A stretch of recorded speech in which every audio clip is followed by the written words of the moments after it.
ಸಿದ್ದರಾಮಯ್ಯ ಸರ್ಕಾರದ ಆಡಳಿತ ಯಂತ್ರ ಕುಸಿದು ಬಿದ್ದಿದ್ದು ಭ್ರಷ್ಟಾಚಾರ ಮೇರೆ ಮೀರುತ್ತಿರುವುದಕ್ಕೆ ರಾಜ್ಯಾದ್ಯಂತ ವ್ಯಕ್ತವಾಗುತ್ತಿರುವ ಜನಾಕ್ರೋಶವೇ ಸಾಕ್ಷಿ ಎಂದು ವಿಧಾನಸಭೆಯ ಪ್ರತಿಪಕ್ಷದ ನಾಯಕ ಆರ್ ಅಶೋಕ್ ಹೇಳಿದ್ದಾರೆ. ಭ್ರಷ್ಟಾಚಾರದಲ್ಲಿ ಕರ್ನಾಟಕ ನಂಬರ್ 1 ಎಂದು ಸಿಎಂ ಅವರ ಆರ್ಥಿಕ ಸಲಹೆಗಾರ ಬಸವರಾಜ ರಾಯರೆಡ್ಡಿ ನೀಡಿರುವ ಸರ್ಟಿಫಿಕೇಟ್ ಮತ್ತು 20 ತಿಂಗಳ ಬಳಿಕ ಸರ್ಕಾರ ಟೇಕ್ ಆಫ್ ಆಗುತ್ತಿದೆ ಎಂದು ಸಚಿವ ಡಿ. ಸುಧಾಕರ್ ನೀಡಿರುವ ಹೇಳಿಕೆ ಸರ್ಕಾರದ ಕಾರ್ಯವೈಖರಿಗೆ ಕನ್ನಡಿ ಹಿಡಿದಿವೆ ಎಂದು ಟೀಕಿಸಿದ್ದಾರೆ.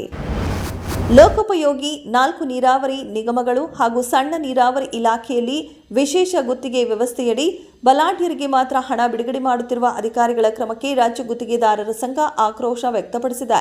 ಈ ಸಂಬಂಧ ಸಿಎಂ ಸಿದ್ದರಾಮಯ್ಯ, ಉಪಮುಖ್ಯಮಂತ್ರಿ ಡಿಕೆ ಶಿವಕುಮಾರ್, ಲೋಕೋಪಯೋಗಿ ಸಚಿವ ಸತೀಶ್ ಜಾರಕಿಹೊಳಿ ಅವರಿಗೆ ಪತ್ರ ಬರೆದಿದ್ದು ವಿಶೇಷ ಗುತ್ತಿಗೆ ವ್ಯವಸ್ಥೆ ಕೈಬಿಟ್ಟು ಜ್ಯೇಷ್ಠತೆ ಆಧಾರದಲ್ಲಿ ಹಣ ಬಿಡುಗಡೆ ಮಾಡುವಂತೆ ಆಗ್ರಹಿಸಿದೆ. ನಮ್ಮದು ಹಳ್ಳಿಗಳ ಮತ್ತು ರೈತರ ದೇಶ. ಗ್ರಾಮಗಳು ಮತ್ತು ರೈತರು ನೆಮ್ಮದಿಯಾಗಿ ಉತ್ಪಾದನೆಯಲ್ಲಿ ತೊಡಗಬೇಕಾದರೆ ಸರ್ವೆ ಕಾರ್ಯ ಸರಿಯಾಗಿ ಪೂರ್ಣಗೊಳ್ಳಬೇಕು. ಕೆರೆ ಕಟ್ಟೆಗಳ ಒತ್ತುವರಿ ತೆರವುಗೊಳಿಸಬೇಕು. ಪೋಡಿ ಮುಕ್ತ ಗ್ರಾಮಗಳಾಗಬೇಕು. ಇದಕ್ಕಾಗಿ ಇಲಾಖೆಯ ಪ್ರತಿಯೊಬ್ಬರೂ ಪ್ರಾಮಾಣಿಕವಾಗಿ ಶ್ರಮಿಸಿ ಧ್ವನಿ ಇಲ್ಲದವರ ಪರವಾಗಿ ಕೆಲಸ ಮಾಡುವುದೇ ನಿಜವಾದ ಪುಣ್ಯದ ಕಾರ್ಯ ಎಂದು ಮುಖ್ಯಮಂತ್ರಿ ಸಿದ್ದರಾಮಯ್ಯ ಅವರು ಕರೆ ನೀಡಿದರು. ಕಂದಾಯ ಇಲಾಖೆ ಸರ್ಕಾರಕ್ಕೆ ಮಾತೃ ಇಲಾಖೆ ಇದ್ದಂತೆ. ಕಂದಾಯ ಇಲಾಖೆ ರೈತರಿಗೆ ಸಂಪರ್ಕ ಇರುವ ಇಲಾಖೆ, ಜನರ ಕಷ್ಟಗಳಿಗೆ ಸ್ಪಂದಿಸುವ ಇಲಾಖೆ. ಮುಂದಿನ 2 ವರ್ಷದಲ್ಲಿ ಸಂಪೂರ್ಣ ಪೋಡಿ ಮುಕ್ತ ಗ್ರಾಮಗಳಾಗಬೇಕು. ಇದಕ್ಕೆ ಸರ್ಕಾರದಿಂದ ಸಂಪೂರ್ಣ ಸಹಕಾರ ಸಿಗುತ್ತದೆ ಎಂದರು.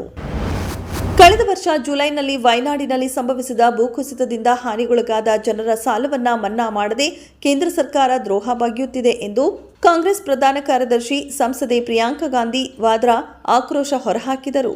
ವಯನಾಡಿನ ಸಂಸದೆಯೂ ಆಗಿರುವ ಪ್ರಿಯಾಂಕಾ, ವಯನಾಡಿನ ಭೂಕುಸಿತ ಸಂತ್ರಸ್ತರ ಮನೆಗಳು, ಭೂಮಿ, ಜೀವನೋಪಾಯ ಎಲ್ಲವನ್ನ ಕಳೆದುಕೊಂಡಿದ್ದಾರೆ. ಆದರೂ ಕೇಂದ್ರ ಸರ್ಕಾರ ಸಾಲವನ್ನ ಮನ್ನಾ ಮಾಡಲು ನಿರಾಕರಿಸುತ್ತಿದೆ. ಅವರು ಕೇವಲ ಸಾಲ ಮರು ನಿಗದಿಪಡಿಸುವಿಕೆ ಮತ್ತು ಪುನರ್ರಚನೆಯನ್ನ ಮಾಡುತ್ತಿದ್ದಾರೆ. ಇದು ಪರಿಹಾರವಲ್ಲ, ಇದು ದ್ರೋಹ ಎಂದು ಆಕ್ರೋಶ ವ್ಯಕ್ತಪಡಿಸಿದರು.